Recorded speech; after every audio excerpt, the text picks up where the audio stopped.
बघा मित्रांनो, अभि आता पाण्यात बघा ही पहिल्या सुरू कुत्रा जाणार, मग त्याच्यानंतर सगळे मेंढर जाणार. बघा, चल रे चल मध्ये चल कुत्र्या, चल चल शेरू चल चल चल चल गेला चल.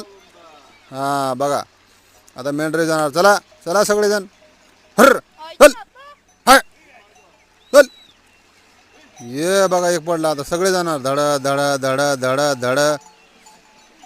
एक मेंढी पाण्यात पडली सगळ्या मेंढर पडणार. धुवून घेण्याचा बघा ही तरीका, असं करायचं. एक मेंढरी जर पाण्यात टाकली ना, सगळे मेंढर पाण्यात. बघा हे काय धुवून घेते मेंढर सगळे खड्ड्यामध्ये, स्वच्छ पाणी आहे. असं तुम्ही करू शकता मित्रांनो. बघा कसं मेंढर धुवून घेते, बघा ही ध्यान देऊन बघा. जर तुम्हाला व्हिडिओ आवडला असला तर ह्या व्हिडिओला लाईक आणि सबस्क्राईब करा दोस्तांनो. व्हिडिओ चांगला आहे, व्हिडिओला लाईक सबस्क्राईब करा.